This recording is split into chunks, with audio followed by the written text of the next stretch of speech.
कैसे आप सभी। स्वागत है आप सभी का आपके अपने यूट्यूब चैनल द शिक्षा जोन में। तो काफी टाइम से जिस वैकेंसी का यानी कि जिस नोटिफिकेशन का आप लोग वेट कर रहे थे, फाइनली वो नोटिफिकेशन आप सबके सामने है। वो है सीटेट जुलाई 2024 का नोटिफिकेशन। दिसंबर में जो एग्जाम होना था वो आप लोगों का जनवरी में हुआ और जुलाई वाले एग्जाम का काफी लोगों को इंतजार था। तो फॉर्म फिलिंग जो स्टार्ट हो चुकी है, क्या क्या इसके अंदर चेंजेस हुए हैं, क्योंकि बहुत सारी बातें सुनने को आ रही थी कि पेपर जो है वो उसका मोड चेंज हो जाएगा और इसका सिलेबस भी चेंज कर दिया जाएगा और बहुत सारे जो है वो उसको कैटेगरी में डिवाइड करके, यानी कि paper one, paper two, paper three, paper four, इस तरीके से हमारे सामने बातें आ रही थी। लेकिन क्या कुछ चेंजेस हुए हैं और क्या आगे आप लोगों को ये एग्जाम किस तरीके से देखने को अभी मिलेगा, जुलाई वाला पेपर, उन सब के बारे में डिटेल में डिस्कस करेंगे। और किस तरीके से आप लोगों को तैयारी करनी है इसके बारे में भी हम थोड़ा थोड़ा देखेंगे। तो फिर देखिए, सबसे पहले अगर मैं बात करूँ इसके ऑनलाइन एप्लीकेशन, तो देखिए ऑनलाइन एप्लीकेशन जो फॉर्म फिलिंग की जो डेट है वो स्टार्ट हो चुकी है आप लोगों की 7 तारीख से, यानी कि कल से आप लोगों की फॉर्म फिलिंग जो है वो स्टार्ट हो चुकी है। अगर आप लोग इंटरेस्टेड हैं पेपर वन में, पेपर टू में, इसके अलावा अगर आप लोगों ने डीएलएड कर रखा है या फिर अगर आप लोगों ने एसटीसी कर रखा है तो आप लोग पेपर वन के लिए एलिजिबल हैं। आप लोग पेपर वन का फॉर्म फिल करिए। और अगर आप लोगों ने बीएड कर रखा है, यानी अगर आप लोगों ने डिग्री कर रखी है टीचिंग फील्ड में, तो फिर आप लोग पेपर टू, पेपर वन दोनों दे सकते हैं। अगर आप लोग दोनों पेपर देना चाहते हैं तो दोनों दे सकते हैं, वरना फिर एक तो आप लोग दे ही सकते हैं, राइट। उसके अलावा 7 तारीख से लेकर 7 मार्च से आप लोगों के फॉर्म फिलिंग स्टार्ट हो चुके हैं और आप लोगों के जो है वो 2 अप्रैल तक ये फॉर्म भरे जाएंगे। अगर आप लोग इंटरेस्टेड हैं तो आप लोग जरूर फॉर्म फिल करिए। उसके बाद में बात करें हम डेट की कि इस एग्जाम की डेट क्या होने वाली है, तो देखिए डेट यहाँ पर मैंने लिखी है, 7 जुलाई को ये एग्जाम आप लोगों को देखने को मिलेगा। हर बार ऐसा होता है कि हम लोगों को जब जुलाई में एग्जाम होता है तो एग्जाम का जो नोटिफिकेशन है हम लोगों को लगभग मई जून के आसपास देखने को मिलता है या फिर अप्रैल मई में देखने को मिलता है। उसके बाद हम लोगों को एग्जाम की डेट दी जाती है और उसके बाद में अगला एग्जाम करवाया जाता है। लेकिन इस बार जो है वो आप लोगों को मार्च में ही नोटिफिकेशन देखने को मिल गया है और साथ ही साथ आप लोगों के एग्जाम की डेट भी डिक्लेयर कर दी है। तो एक अच्छा चांस है, क्योंकि आने वाले टाइम में आप लोगों को KVSD, triple S B, BPSC, TRE 4.0, इस तरीके से और भी वैकेंसीज मिलेगी। तो एक गोल्डन चांस है, आप लोग अभी इसका फॉर्म फिल करिए, जो आप लोगों के लिए एक गोल्डन अपॉर्चुनिटी लेकर आएगा। अब बात कर लेते हैं कि इसका एग्जाम मोड किस तरीके का होगा। तो देखिए बहुत सारे प्रिकॉशंस हो रहे थे कि ये जो एग्जाम मोड है वो चेंज हो जाएगा और चेंज होकर जो है वो ऑफलाइन से ऑनलाइन हो जाएगा। लेकिन जुलाई वाले एग्जाम में ऐसा आप लोगों को कोई चेंजेस देखने को नहीं मिला है एग्जाम मोड में। आप लोगों का एज यूजुअल, जैसे आप लोगों को अगस्त में देखने को मिला था, ठीक वैसे ही दिसंबर में देखने को मिला था और वैसे ही अगेन से आप लोगों को ये एग्जाम जो है वो ऑफलाइन मोड में देखने को मिलेगा, राइट। उसके बाद में हम बात करते हैं इसकी वैलिडिटी की, टाइम की, और कितने क्वेश्चंस होते हैं और कितना टाइम मिलता है। तो देखिए 150 क्वेश्चंस आप लोगों को देखने को मिलेंगे। 150 क्वेश्चंस होते हैं और 150 ही आप लोगों को मार्क का होता है, यानी कि 150 क्वेश्चन, 150 मार्क और साथ में 150 मिनट, यानी एक क्वेश्चन करने के लिए आप लोगों को जो है वो 2.5 घंटे, एक एक क्वेश्चन करने के लिए आप लोगों को 1 मिनट का टाइम दिया जाता है और 150 क्वेश्चन करने के लिए 150 मिनट दिए जाते हैं। तो इसी तरीके से आप लोगों का कुछ टाइम ड्यूरेशन रहता है। बात करें वैलिडिटी की, तो देखिए वैलिडिटी अब इसकी जो है वो बढ़ा दी गई है, काफी टाइम हो गया है इसकी बढ़ाई है। और इसकी जो वैलिडिटी है वो अब आप लोगों की लाइफ टाइम है, यानी कि अगर आप लोग एक बार इस एग्जाम में क्वालिफाई कर जाते हैं तो अब आप लोग किसी भी एग्जाम के लिए जो नेक्स्ट लेवल का एग्जाम होता है, जो मेन जॉब के लिए जो हम एग्जाम देते हैं, तो वो उसके लिए आप लोग अप्लाई कर सकते हैं विदाउट एनी प्रॉब्लम। क्योंकि ये जो एग्जाम है वो एक बार क्वालिफाई करने के बाद में इस एग्जाम की जो है वो सर्टिफिकेट है वो अब आप लोगों का लाइफ टाइम चलने वाला है। तो ये कुछ कुछ बेसिक बातें हो जाती है। उसके बाद में हम लोग बात करते हैं इसका एग्जाम पैटर्न की, एग्जाम मोड। अब हम लोग बात कर लेते हैं इस एग्जाम के पैटर्न की कि इस एग्जाम का पैटर्न क्या रहता है। तो देखिए इस एग्जाम में आप लोगों को 2 पार्ट्स में डिवाइडेड रहता है ये पेपर। एक होता है पेपर वन और दूसरा होता है paper two. Paper one as usual, जैसा कि मैंने थोड़ी देर पहले आप लोगों को बताया कि पेपर वन वो कैंडिडेट फॉर्म फिल कर सकते हैं जिन्होंने डिप्लोमा कोर्स कर रखा है, यानी कि जिसको आप लोग बीएसटीसी के नाम से भी जानते हैं। बीएसटीसी अगर आप लोगों ने कर रखा है, यानी कि अगर आप लोगों ने डीएलएड या बीएसटीसी कर रखा है, तो फिर आप लोग पेपर वन के लिए अप्लाई कर सकते हैं। और अगर आप लोगों ने डिग्री कोर्स कर रखा है, यानी कि अगर आप लोगों ने बीएड कर रखा है, तो फिर आप लोग पेपर टू के लिए अप्लाई कर सकते हैं। पेपर 1 में आप लोगों को टोटल 5 सब्जेक्ट्स देखने को मिलेंगे। फर्स्ट आता है आप लोगों का सीडीपी, जिसको हम लोग बाल विकास और मनोविज्ञान के नाम से जानते हैं। सेकंड आप लोगों को देखने को मिलेगा मैथ्स, यानी कि जिसको हम लोग गणित बोलते हैं। थर्ड नंबर आप लोगों को देखने को मिलेगा ईवीएस, जिसको हम लोग पर्यावरण अध्ययन बोलते हैं। उसके अलावा फोर्थ और फिफ्थ सब्जेक्ट्स जो होते हैं वो आप लोगों को लैंग्वेज वाले देखने को मिलेंगे, यानी कि एक आती है इसके अंदर लैंग्वेज 1 और दूसरी आती है इसके अंदर लैंग्वेज 2। बहुत सारी लैंग्वेजेस आप लोगों को 80 से भी ज़्यादा प्रकार की जो भाषाएं हैं वो फॉर्म फिल करते टाइम में आप लोगों को देखने को मिलेगी।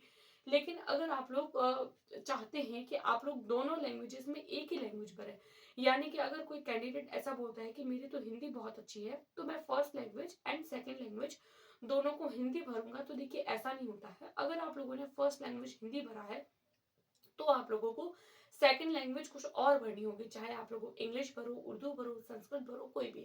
अगर आप लोग फर्स्ट लैंग्वेज कोई और भरते हैं, सेकंड लैंग्वेज आप लोगों को कोई और भरनी होगी।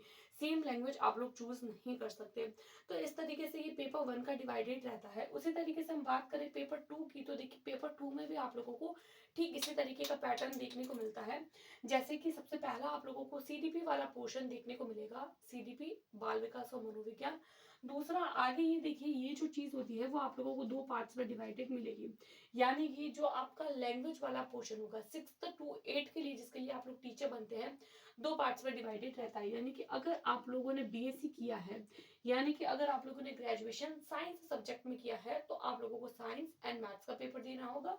और अगर आप लोगों ने बीए एंड बीकॉम कर रखा है, बीए एंड बीकॉम अगर आप लोगों ने ये डिग्री कोर्स कर रखा है, तो फिर आप लोग जो है वो एसएसटी वाले पेपर के लिए अप्लाई कर सकते हैं। उसके बाद में एज यूजुअल जैसे ही लैंग्वेज इसमें डिवाइडेड रहती है, उसी तरीके से इसमें 2 लैंग्वेजेस देखने को मिलेगी। एक लैंग्वेज होगी 1 और दूसरी आप लोगों को लैंग्वेज 2 देखने को मिलेगी। दोनों लैंग्वेजेस अलग अलग होती है। नॉर्मली जो कैंडिडेट होते हैं वो फर्स्ट लैंग्वेज अपनी फेवरेट लैंग्वेज या वो लैंग्वेज जो उन्हें ज़्यादा आती है, या फिर जो उनके जो है वो कोलोकियल लैंग्वेज होती है या आसपास के क्षेत्र में बोली जाती है, वो बढ़ते हैं। और सेकंड लैंग्वेज वो बढ़ते हैं जो फर्स्ट लैंग्वेज से अदर होती है। मान लीजिए कोई कैंडिडेट लैंग्वेज फर्स्ट हिंदी भर रहा है तो सेकंड इंग्लिश भर दे, या फर्स्ट लैंग्वेज इंग्लिश भर रहा है तो सेकंड लैंग्वेज आप लोग हिंदी भर सकते हैं। उसके अलावा बात करें नेगेटिव मार्किंग की, तो देखिए नेगेटिव मार्किंग इस एग्जाम में आप लोगों को देखने को नहीं मिलती है। किसी भी तरीके की नेगेटिव मार्किंग नहीं मिलेगी। उसके बाद में हम लोग बात करें मार्क्स की, तो देखिए टोटल जो ये एग्जाम होता है वो 150 मार्क का होता है। जैसे पेपर 1 की बात करें तो इसमें हर एक जो पोर्शन होता है वो आप लोगों को 30-30 नंबर का देखने को मिलेगा। यानी कि सीडीपी आप लोगों को 30 नंबर की, मैथ्स 30 नंबर का, ईवीएस 30 नंबर का, लैंग्वेज 1 30 एंड लैंग्वेज 2 अगेन से 30। इसी तरीके से 5 सेक्शन एंड 150 मार्क। अगेन से यहाँ पे भी आप लोगों को पेपर 2 में सीडीपी अगेन से 30 मार्क। साइंस एंड मैथ्स जो होता है वो आप लोगों को, जैसे कि साइंस के 30 क्वेश्चन एंड मैथ्स के 30 क्वेश्चन। उसके अलावा अगर एसएसटी की बात करें तो 60 क्वेश्चन आप लोगों को आपके सब्जेक्ट यानी एसएसटी के देखने को मिलेगी। उसके बाद में अगेन से लैंग्वेज 1 लैंग्वेज 2 अगेन से 30-30 मार्क्स के हो जाते हैं। तो ये कुछ तरीके, इस तरीके से कुछ पैटर्न रहता है। उसके अलावा एक और इम्पॉर्टेंट बात सीटेट को लेकर कि देखिए अगर आप लोग पेपर 1 देते हैं, पेपर 1 के लिए अगर आप लोग अप्लाई करते हैं, तो आप लोग फर्स्ट क्लास से लेकर 5th क्लास तक के टीचर बनते हैं। और अगर आप लोग पेपर 2 के लिए अप्लाई करते हैं तो 6th से लेकर 8th क्लास तक के टीचर आप लोग बनते हैं। अब बहुत सारे कैंडिडेट जो ऐसा बोलते हैं या उनका ऐसा मानना है कि अगर हम लोग फर्स्ट से लेकर 5th क्लास तक का पेपर दे रहे हैं तो हम लोगों को उतने ही लेवल का पढ़ना है, हम लोगों को फर्स्ट से लेकर 5th क्लास तक की ही एनसीईआरटी पढ़नी है। या फिर अगर हम लोग 6th to 8 का पेपर दे रहे हैं तो हम लोगों को लैंग्वेज या फिर हमारा जो सब्जेक्ट है साइंस मैथ्स या फिर एसएसटी, तो हम लोग जो है वो 6th 7th 8th क्लास की ही एनसीईआरटी पढ़ेंगे। तो देखिए ऐसा नहीं है। अगर आप लोगों ने प्रीवियस ईयर देखे होंगे, अभी जो दिसंबर में या जनवरी में जो एग्जाम हुआ वो, उसके अलावा अगर आप लोगों ने अगस्त वाला पेपर देखा होगा, तो आप लोग अच्छी तरीके से जानते होंगे कि अब इस एग्जाम का डिफिकल्टी लेवल जो है वो उसको बढ़ा दिया गया है और इस एग्जाम का लेवल हल्का सा हाई कर दिया गया है। तो अगर आप लोग 6 to 8 तक के लिए अप्लाई करते हैं तो आप लोगों को 9th और 10th क्लास के भी कुछ कुछ टॉपिक्स पढ़ने होंगे, यानी कि आप लोगों को अपने लेवल से थोड़ा सा हाई दिखना होगा। उसके अलावा आप लोगों को प्रीवियस ईयर्स जो है वो एज अ प्रैक्टिस करने होंगे। तो ये कुछ कुछ बातें थी सीटेट के नोटिफिकेशन को लेकर और सीटेट एग्जामिनेशन को लेकर। हमने भी हमारे चैनल पर लास्ट टाइम जो जनवरी में पेपर हुआ था उसके उस टाइम पे भी मैंने सीडीपी के पूरी की पूरी जो प्लेलिस्ट है वो आप लोगों के साथ में शेयर करी थी। लैंग्वेज वाले पोर्शंस मैंने आप लोगों को जो है वो प्रोवाइड करवाए थे। इस बार भी हम लोग जल्दी ही हमारे चैनल पर प्रिपरेशन स्टार्ट कर देंगे और साइंस सब्जेक्ट के लिए, उसके अलावा एसएसटी, मैथ्स, ईवीएस और लैंग्वेज वाले जितने भी सब्जेक्ट्स हैं, सीटेट पूरा का पूरा जो है वो हम हमारे चैनल पर करेंगे, हर एक सब्जेक्ट के बारे में डिस्कस करेंगे। तो फिर ये कुछ-कुछ बातें थी सीटेट को लेकर, और अगर आप लोग इंटरेस्टेड हैं तो आप लोग ज़रूर फॉर्म फिल करिए, क्योंकि एक गोल्डन चांस है। इसके बाद में शायद आप लोगों को ऐसा मौका ना मिले, क्योंकि आने वाले सीटेट का जो एग्ज़ाम होगा उसमें आप लोगों को कुछ-कुछ पैटर्न चेंज चेंज देखने को मिल सकता है। लेकिन इस बार का पैटर्न वही रहा है, ना तो कोई सिलेबस चेंज किया गया है, ना ही एग्ज़ाम मोड का, ना ही कोई पेपर पैटर्न का। सेम वैसा ही पेपर पैटर्न है, और अगर आप लोग न्यू कमर हैं, तो आप लोगों को ज़रूर ये फॉर्म फिल करना चाहिए। अगर आप लोग अभी एडमिशन लिए हैं बीएड में या फिर बीएसटीसी में, फर्स्ट ईयर में है, सेकंड ईयर में है, या फिर कंप्लीट भी कर चुके हैं, तो भी आप इस एग्ज़ाम के लिए अप्लाई कर सकते हैं।